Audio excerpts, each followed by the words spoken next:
Hey everyone, it's Julianne Meyer, the host of Own Your Wellness. I'm excited to be here today. I have such a special guest.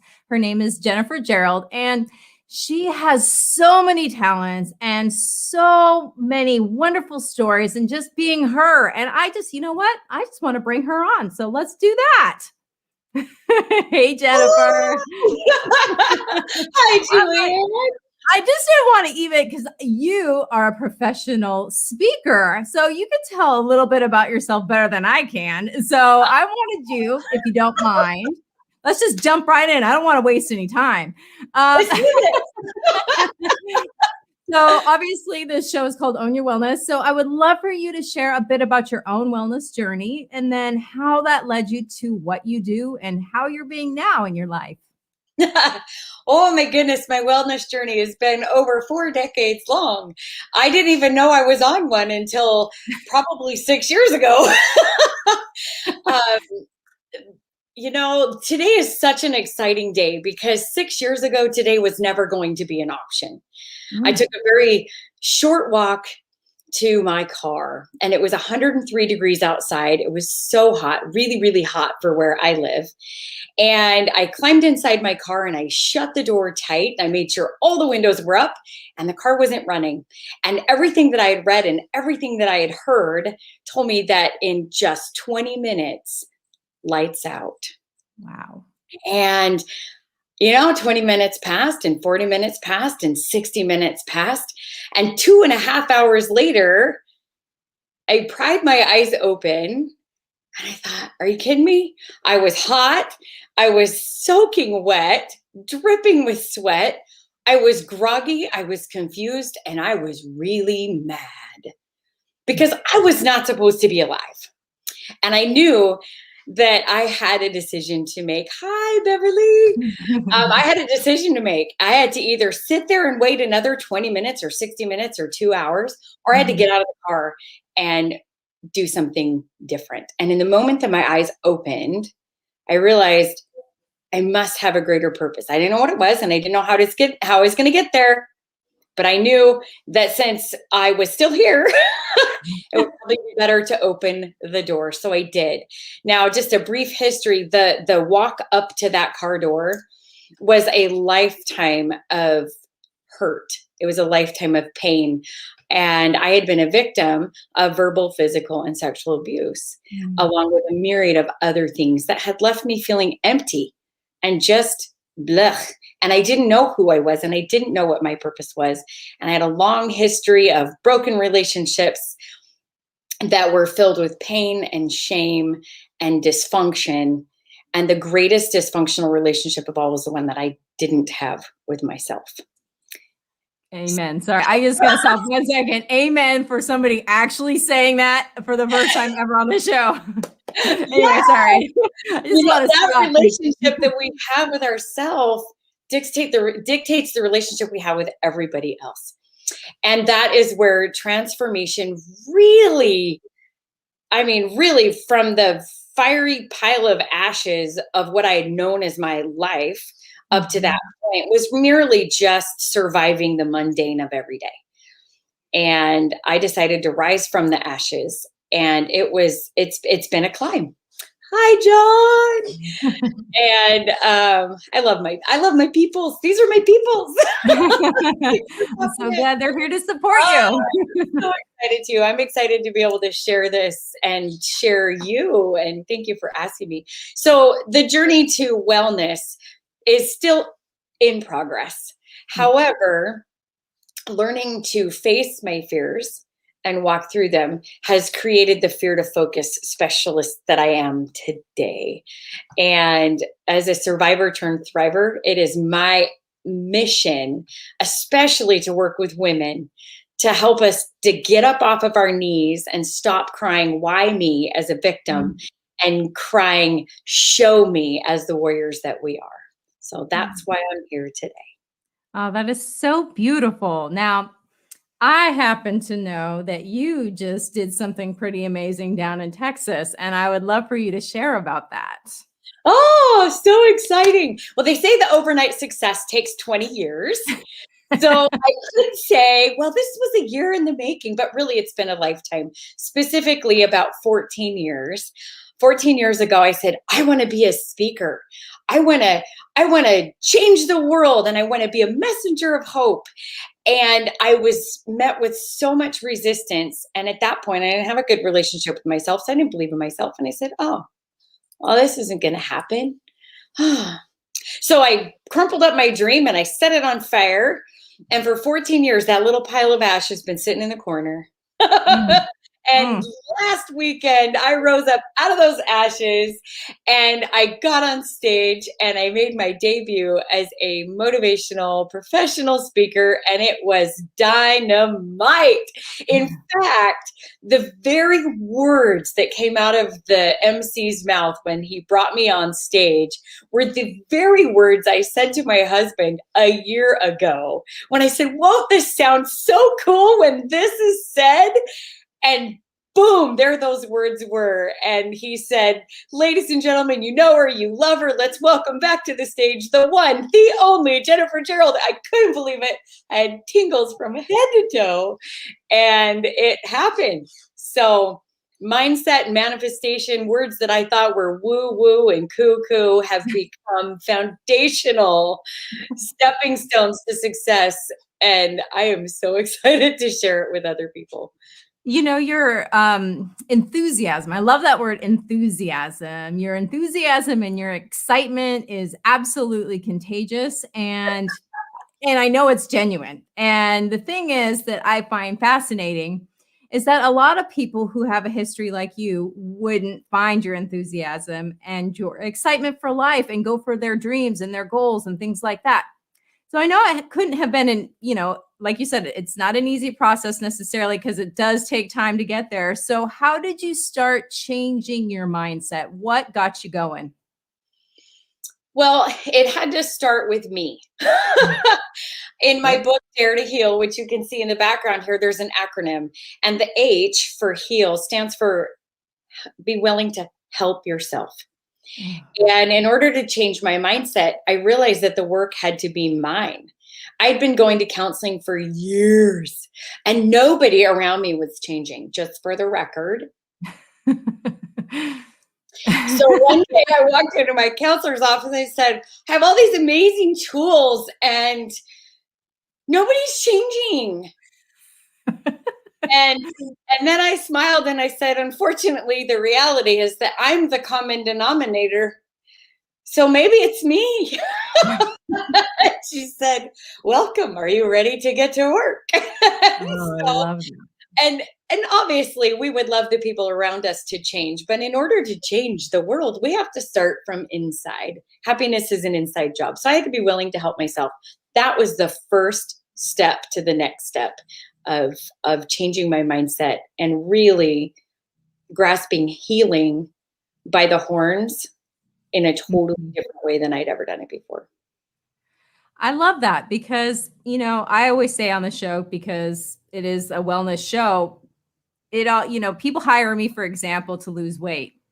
That's not the problem. That's the result of what the problem actually is. So mindset, people don't understand the importance of mindset. I love that you were able to figure out how to start changing that, because like you said, you can't change other people, but you can change how you are or even how you perceive other people. Yes. So did you find that also as you were becoming more accepting that they started changing, or was that not your experience? The people that I have struggled with the most, I still do to some degree, but there have been shifts and there have been changes.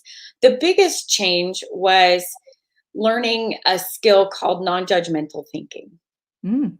And when I first was introduced to that, I was like, oh, that's never going to happen. I'm the queen of judgment and I'm not getting off that throne. But I decided that probably wasn't a very good throne to be on, because the more I judged others, the more harshly I judged myself. So when I started to show others more grace and dismiss judgment, because I had to realize that I don't have their story. Mm-hmm. And I get so frustrated when people judge me because they don't understand all the facets of my story. So I realized that learning to be less judgmental of others created a more forgiving state of mind for myself. And when I was gentler with myself, I became more gentle with those around me. And the response of those around me started to change. And it was just this ripple effect, this chain reaction of learning to love myself more with less Mhm. judgment. It created a much more loving environment with less judgment around me. And the world Oh, didn't seem quite so yucky. no, I love that because I mean, like you said, it starts with you. It's all you. That you're the only thing that you can control. And granted, there's been quite a few things that have happened to you that are absolutely unfair and absolutely not right. But that doesn't have to define you. And I love how you're using your past experiences that weren't so wonderful and being able to transform yourself and helping others transform themselves as well.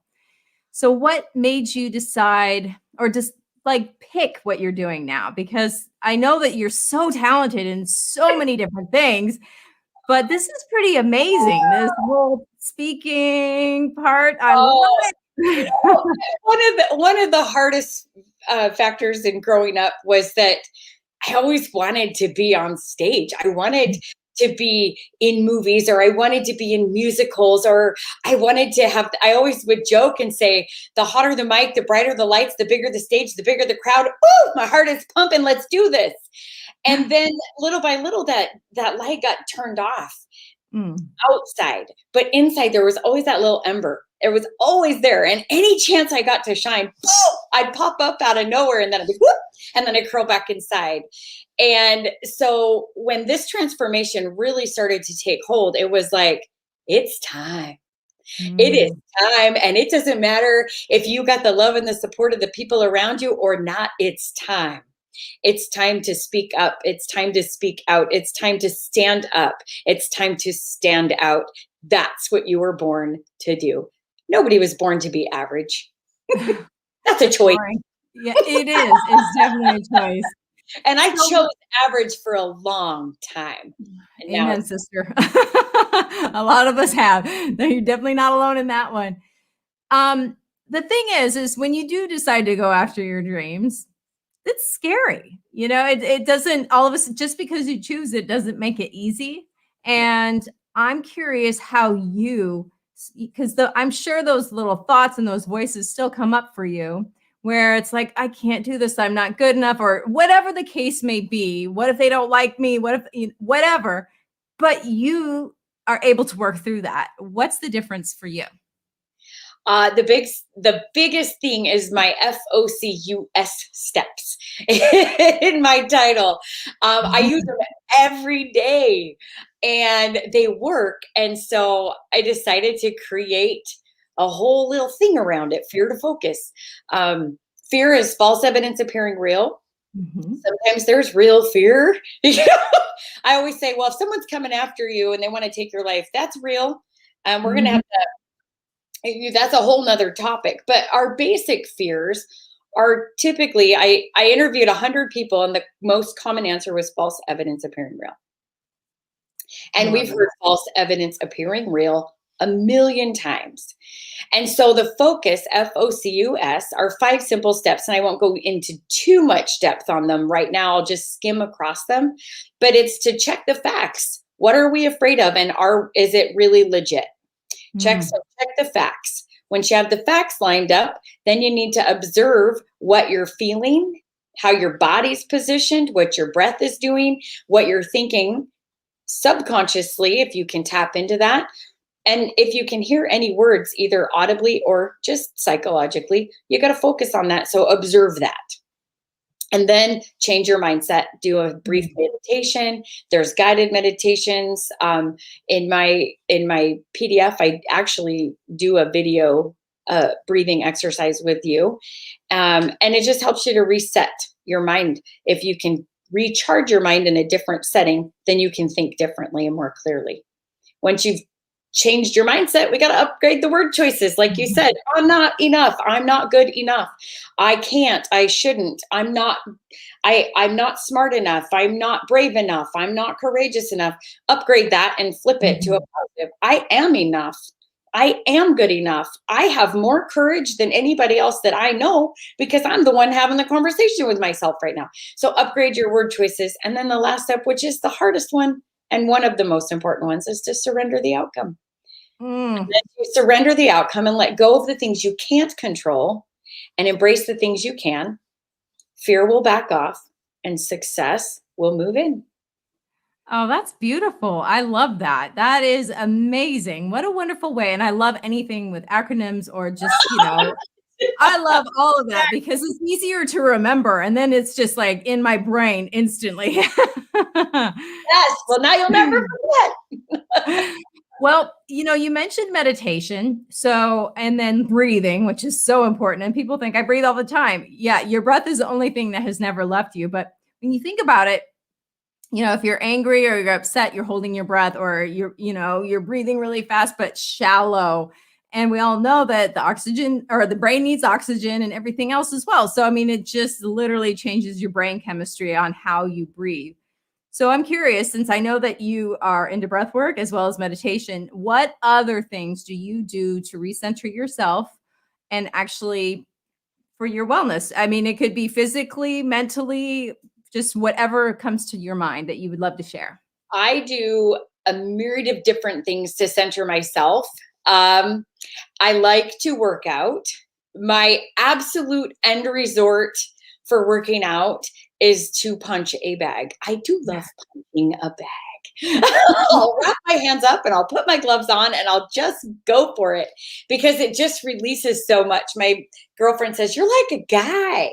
Guys like to hit things." I said, "Well, I just want to hit a soft bag. I don't want to hit a wall." So I do like to work out. I like boxing and Krav Maga and things like that.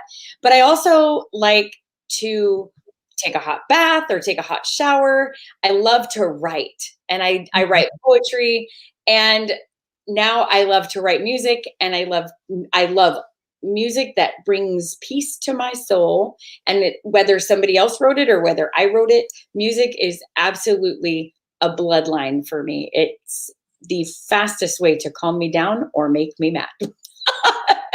Well, I was actually talking on the show not that long ago, and I was talking about sound and the importance of sound and sound waves and things like that. People don't really understand, that music can actually resonate and raise your vibration. And so it makes perfect sense to me that you would gravitate towards that since you are a positive person. It's also such a creative way to, let your creative being out and be artistic. Exactly. So, but the thing that I always say is if a sound can break glass or, mirrors, then imagine what it's doing to your body. So I love, and I've had the privilege of hearing you sing, and you have a beautiful voice, and our audience is going to have the privilege of hearing you sing after the commercial break. So yay. Which is just another one of your fabulous skills. So, has writing music and singing always been a passion of yours, or is that something that you picked up later on? Singing has always been a passion. I sang my first solo at church when I was 6 years old, and I got a part in the church musical when I was 6 years old. And I've always loved to sing. I've always written poetry, but it wasn't until about 3 years ago that I actually learned how to put the music and the poetry together. Mm. And it's still a struggle. Like, I wish it would just come so naturally, but it is a struggle, but I still fight for it because it's important to me and it means a lot to me. So even though it doesn't come easily, when it comes, and it comes with a force. So That's beautiful. And I love that you say that because a lot of people assume, make this assumption that because you love something or it's important to you, that it's supposed to come easy. And if it doesn't, then it's not meant for you. And I find that to be so untrue because, first of all, you're growing every single time you're uncomfortable. You're growing as a person, you're creating. And if you don't feel uncomfortable, then you're not dreaming big enough, in my no, opinion. No, it's like building muscles in the gym. They get to a Exactly. point of failure. And I find that really interesting when you're working out that your muscles have to fail in order to grow. How about that? So when we love something, we might fail 100 times. And as long as we get up 101, we haven't failed at all. And so it's so important. And I think sometimes when it is a struggle, even though you love it, that's the universe saying, do you mean it? Do you really mean it? Show me that you mean it, and I will bring it to you. Oh, that's beautiful. I love that. Oh my goodness, you're full of gems. I hope you're going to watch us again later and write them down. I know I do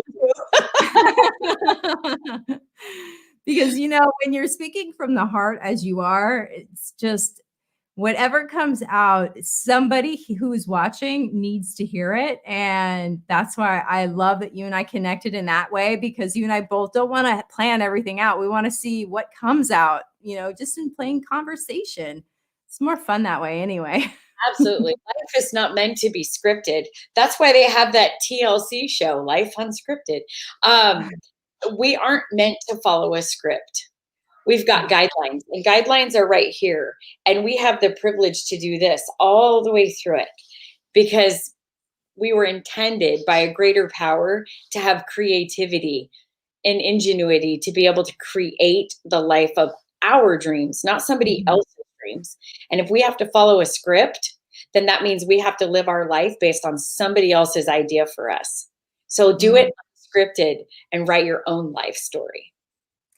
So, hearing you speak, and I hope that this doesn't make you uncomfortable, and you can let me know if it does. It sounds to me like you definitely have your higher power and a God source that you refer to, and as do I. So, but some people don't like to talk about that. However, the thing is, and something that I've noticed, and I'm wondering if this has been your experience as well, is a lot of times I feel like stuff, especially the creative things and the things that people need to hear, it's more like it's coming through me as opposed to from me, like this little body that I'm in right now. Has that been your experience? Absolutely. There are times that I say things and I'm like, where did that come from? I hear it back when I rewatch an interview or reread the manuscript of what I said to somebody during an interview, and it's like, where did that come? And then I pause and it's like, I know where that came from. Somebody needed me to be their vessel. I mean, God isn't speaking out loud necessarily by himself. He's doing it through us. We are his hands, we are his feet, we are his voice. And I say God and I say his, but when I say that, I mean to anybody watching or listening, to the God of your understanding, to the higher power of your understanding. In my book, I actually challenge people, even if they don't believe in God, to just pause for a moment and acknowledge that there's a power greater than ourselves out there. And if there's a power greater than us, then are we not part of something greater than we understand? Well, and my philosophy has always been like the world isn't flat, it's round. So we don't know everything anyway. You know what I'm saying? We're just I gonna don't keep going. know. And the earth is round because life is a continuum. It's eternal progression. And even if we make it all the way around, if we did it, or if we went all the way around the earth twice, we would learn a different lesson all the way around the second time. Absolutely. Something that I love, and I just want to touch on this quickly because I do want to come back so we can hear you sing. Something that I noticed with myself in the past was I've journaled almost my whole life, and not constantly, but I would all of a sudden have these fantastic ideas and I'd write them down and I commit to this new way of being. And I was so excited, and I would do this on a fairly regular basis. Well, I went back and read my journal. This was years ago. And I realized that every single time I wrote this new amazing insight, it was the same insight, just written with different words. And I really honestly felt like I had just come up with, I don't know, like sliced bread. And I was so profound. And yet here I was doing this. And anyway, my point though is that I finally was able to live what I wrote. And I know that there was like a tipping point for me. Was there a tipping point for you? Yeah, the tipping point was the day that I opened that car door. Yay, I love When it. I realized that it would take as much strength to stay in the car to die Mhm. as it would take to open the door and live. I love that. Oh, I'm so glad you didn't, because the world would not be the same without you in it. And so blessed to have you here. So we do have to go to commercial break, but when we come back, you're going to be singing for us. Yay! Thank you. Isn't she amazing? Oh my goodness. Love her. Oh, her enthusiasm and excitement for life in general. I can feel it through the screen. I can feel it over the phone. I can't wait to meet her in person. Anyway, so as I mentioned, we are going to go to commercial break. But before we do, I'm going to say hello to everybody who is watching live, and especially all of Jennifer's friends. Been enjoying all of your comments, and I'm sure she will definitely respond when she has a chance after the show. But we do need to go to commercial break, as I keep talking about. So here we go. We'll see you in a few minutes.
When drug or alcohol addiction take over, things begin to disappear. Your friends, your family, and eventually, you.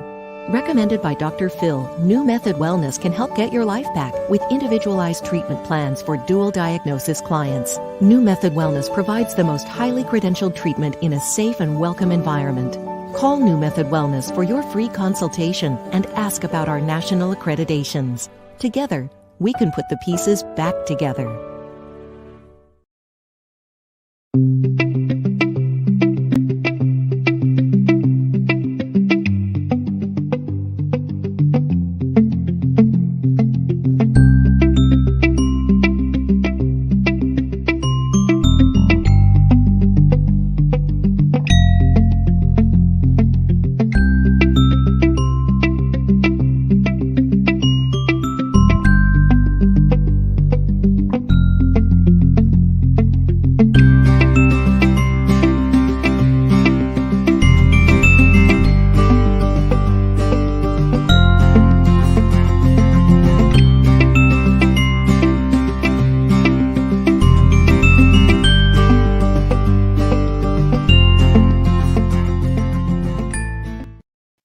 Hey everyone, welcome back. So without further ado, we're going to bring Jennifer Jerald back on to sing a song, but she's going to tell you all about it because they're her words and I would love for her to share. So here we go.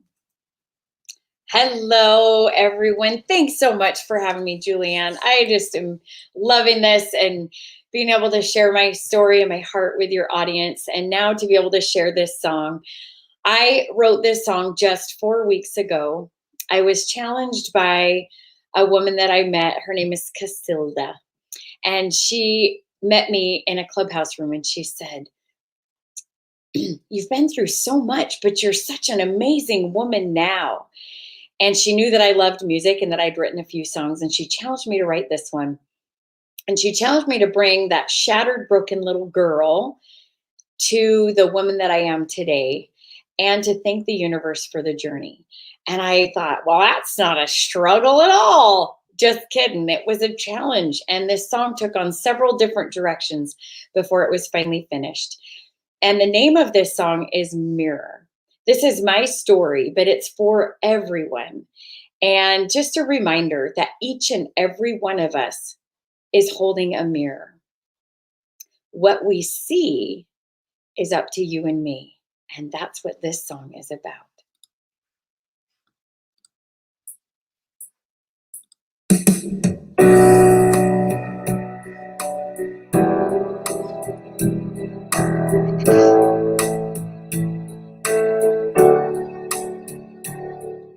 Sitting alone in a small dark room, the walls are closing in.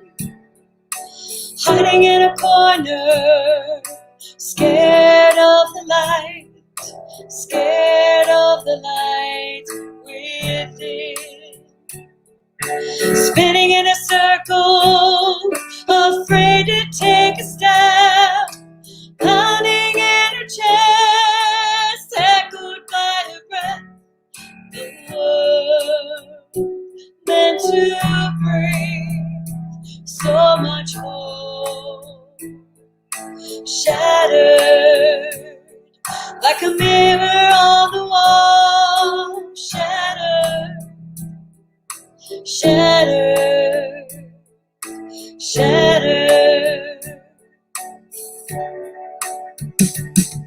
Where laughter lived, tears replace it all, and the smile on her face shattered. A reflection across the way from a mirror on the wall seemed to call her name. Come with me, it calls. I'll show you the way. Who are you? A shattered pride calls out and fills the empty room. So dark, so lost, she cried.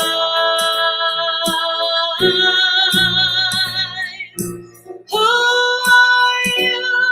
Now the echo of her breath replies,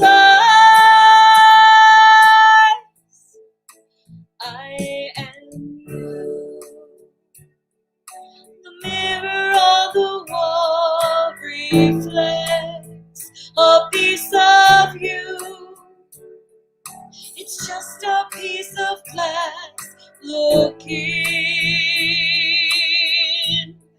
I'm looking back at you. Small and scared, she looks into the glass on the wall and sees herself looking back, but beautiful, courageous, and tall.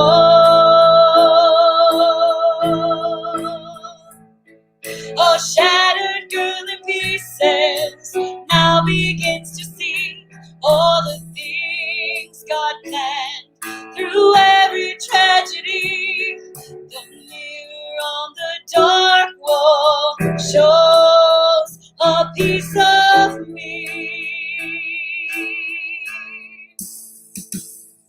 I am not small, I am not weak, I am not shattered. My reflection shows God's perfect girl, a miracle.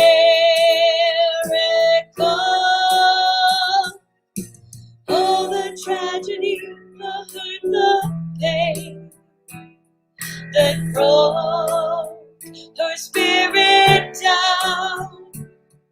Now in their place, God's daughter sees her warrior's crown. The room's not small, it's bright. She's standing in God's perfect light. Thank you, God, for all the tragedy that failed me.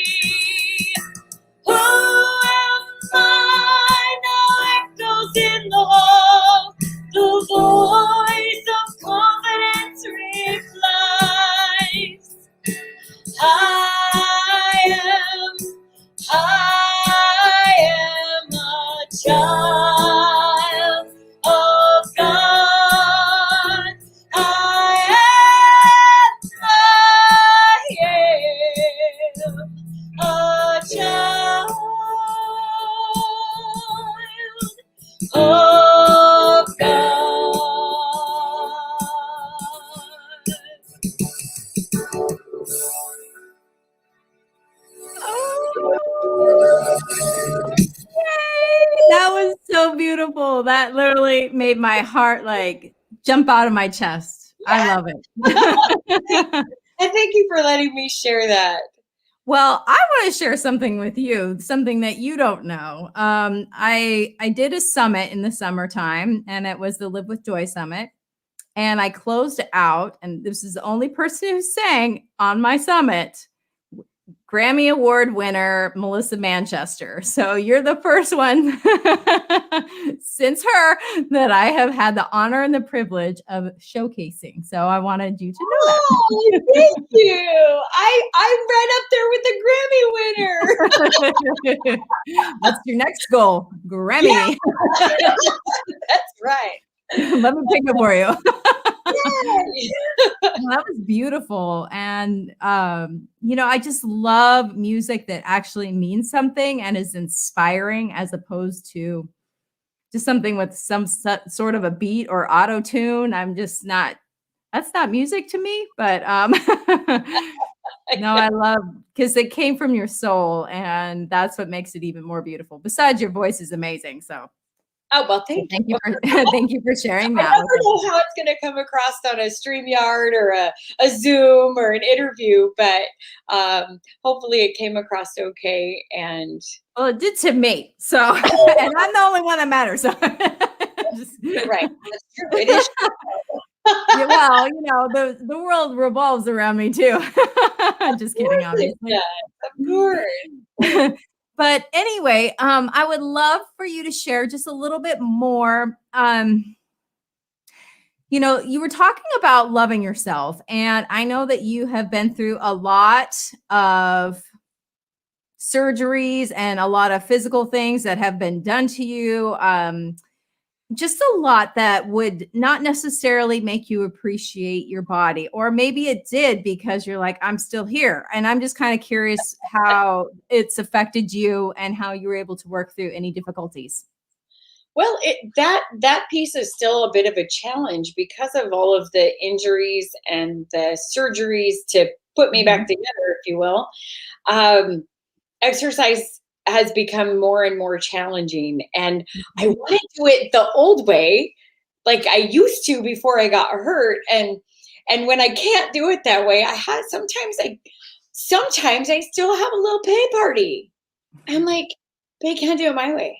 And then I realized that if I decide how I'm doing it, it's my way, is it not? So doing it my way is all about my mindset. So Good point. Hey, so if I can't go for a run like I used to because of a car accident that almost killed me, well, then I do something else.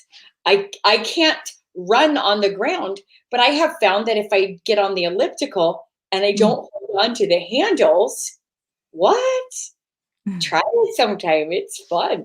So I just balance and I use my core to balance, and I do this running motion as if I was running on the ground, and it's fun. And I turn on really good music and just go for it. And every once in a while I almost fall off, but thank goodness there's handles to catch me. So yeah, just learning to modify it and being able to wrap your head around, or my head around, the fact that if it's my way, it's my way. Just because it's not the old way doesn't mean it's not still my way. So that's been helpful.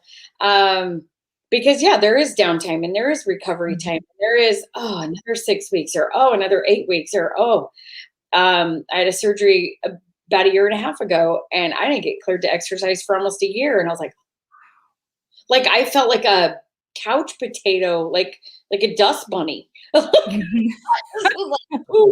I am just gonna sit here, and it was tough. And then when I got the clearance to go exercise, I forgot it'd been a year, and then I ended up hurting myself because I went full hog. But I mean, we just keep moving. Consistent action is huge. Even if all you can do is 10 minutes of sit-ups and push-ups, it's something. And something is better than nothing. And each time you take that consistent step, the next step and the next step and the next step. Before you know it, you've done an entire session of stair climbers and your bum looks good and your heart's pumping and you've made it to your next goal. So just one step at a time. That's so funny. One of your accents just came out, by the way. I know. So I just want to touch on and highlight the fact that you're not perfect. And the point I'm bringing in is that it makes you so much more accessible to everybody who's like, why am I still having a pity party? It's kind of normal because you're human, you know, it's just that you don't sit there and camp in it indefinitely. Right? Oh, you know, I used to. I used to yeah. have all the ingredients for s'mores and more, but it was a pity party of one, and nobody else wanted to party with me. And but I spent a lot of time in my life, like I said in the very beginning of the interview, on this little pity pot, just my head down and my knees bent, and just. Ugh. And man, you're right. No, I'm not perfect. I still have my moments. I still have to call a girlfriend from time to time and go, Lifeline, I'm having a pity party. But I love that because you are inspiring other people. It's because you're willing to show that you don't have it all of the time perfectly, that people can be like, okay, I can do that too. You know, you help people that are really just trying to get out of the depths of wherever they are. And sometimes, because, you know, I used to, you don't know this, but I used to work in addiction recovery. And I hear time and time again from the clients, I don't want to listen to this person who has 25 years sobriety. I've got 3 days. I can't relate to that. I want somebody who has maybe 15 days or 30 days so I can relate. But, you know, it's the beauty part, though, is once they get a little bit past that, it's like, okay, then they hear the actual story of the person who has that time and they realize, oh, wait, they were where I was too. So Exactly. And one of the biggest struggles that I've had throughout my life is that feeling that I had to be perfect. yeah. A common thread message throughout my life was, well, it's good, but it's not good enough. You did better, but you could still do better. You did all right, but really that's not your best. And one of the things I've learned is that our best is moment to moment. Moment to moment.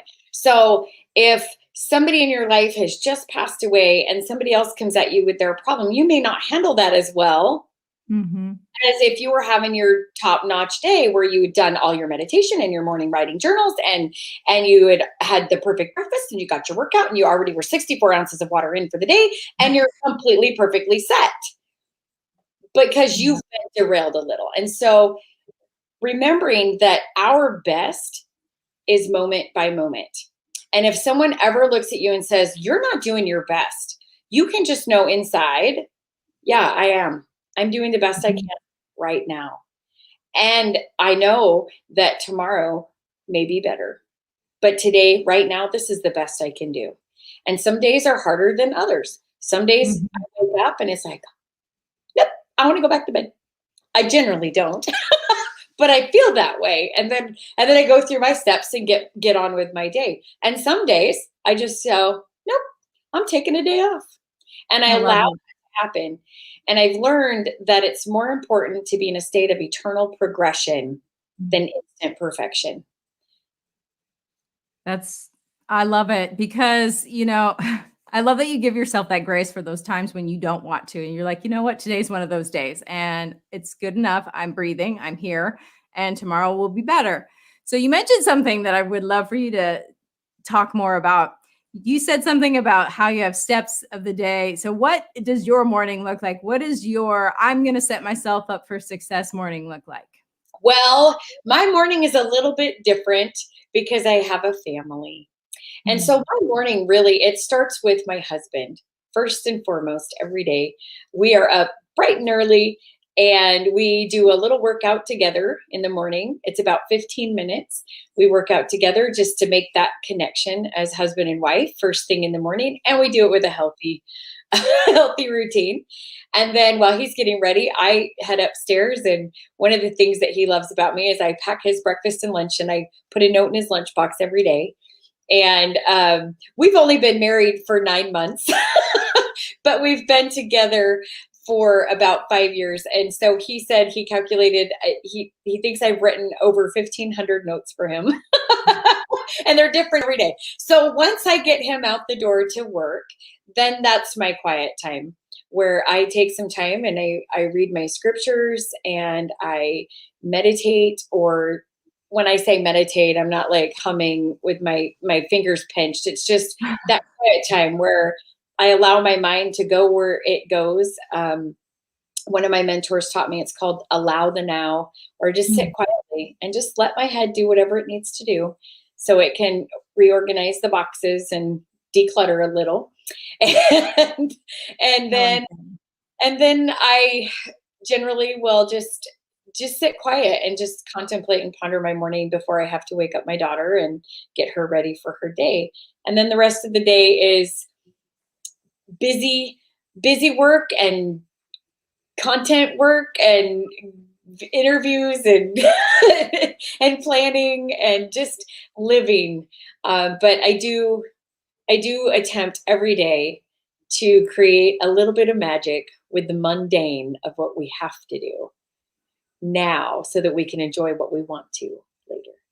Oh, I like that. That's a good philosophy. That's a good way to look at life. A nice perspective that a lot of people don't have. It's kind of like, I'll survive this and not, or, they just endure parts of their lives.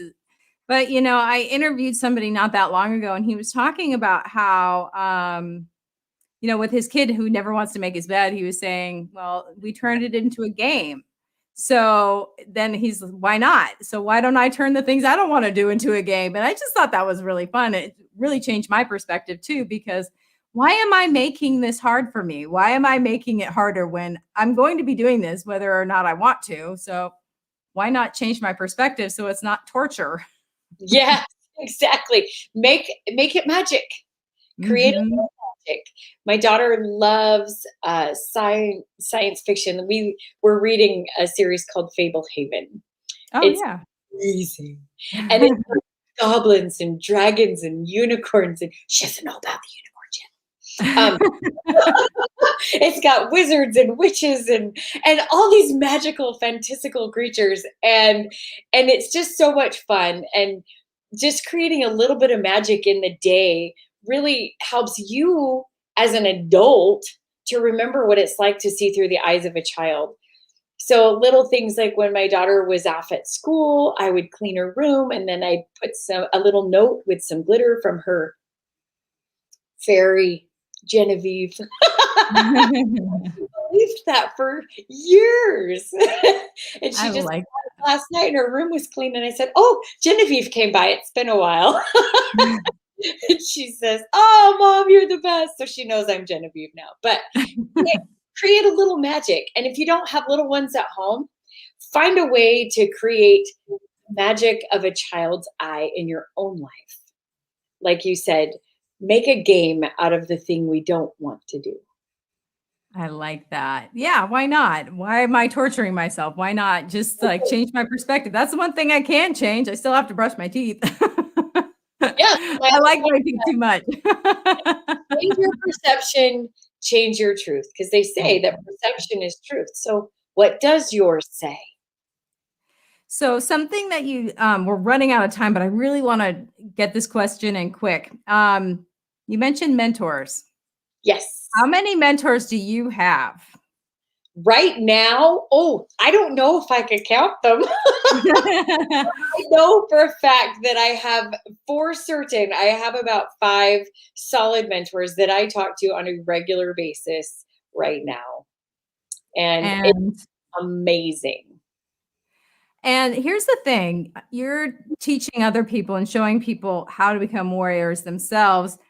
And the thing that I've always thought of is I would never take advice or listen to somebody who doesn't have, somebody else that they're listening to as well, because why should I listen to you if you don't think it's important to listen to somebody? So I love that you have so many mentors, because it opens up your mind and they can show you things that you haven't been able to see. So that's beautiful. Yes. So we are almost out of time. We have about 3 minutes left. So I want you to talk a little bit more about you and what you do and how people can reach you. All right. So I am, as you mentioned, a professional keynote speaker, but I'm also a transformational life coach. And I work with individuals that have gone through similar situations like mine that feel like they're stuck in that victim mindset of why me. And I just take them by the hand and we walk through the fire of what they've been through together, not as a counselor, but as a coach. Mhm. And we lift our eyes up and stand up and learn how to say, show me. And I do that through the 5-step focus program that I teach along the way. And I do have a free gift for our listeners and viewers today. Yes, So you if do. they go, if they go to jenniferjerald.com/contact us, then they'll be able to download my digital ebook, which takes them through the 5 steps. They'll get an explanation of how it works, and then they get their own practice page. I love that. I love that. I don't remember for sure if that's on. Can you write that in the comments for everyone? I can't do that. Okay. I was gonna So hear. I'll send it to you, and then you can copy and paste that works. We can definitely do that. it. There is more than one way to skin a cat or scale a fish. Let's do this. Okay, I sent it to you. Perfect. Yes, because I want to make sure that anybody who's watching can definitely have this opportunity as well. Yeah. So let's pop that in there really quick. And with that, they get a free or complimentary, I should say. It's a it's a pretty decent value. It's $75 value, but they get a complimentary discovery call with me, and we get to chat and see if it's a good fit, or if they just want to talk to somebody.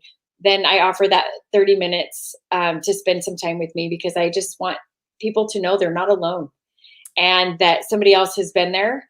And if they just need somebody who's been there to listen, they get 30 minutes with me. So oh, that's beautiful. Plus, you're service oriented. You're a giver, so you're there to give back to the definitely. world.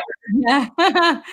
Well, Jennifer, thank you so much for being on the show today. It has been such a pleasure. I know that I enjoyed your song as well as our audience. I'm going to speak for them. And I just want to thank you again for being on the show. It's been absolutely fabulous. Thank you so much for having me. I am so blessed to be able to share with others what they have the potential to do as well. Absolutely. Thank you. Isn't she awesome? So, guys, check out her website. I can never get that right. There we go. Anyway, I feel so blessed and grateful that we had the opportunity to have her on the show today and for her to sing for us.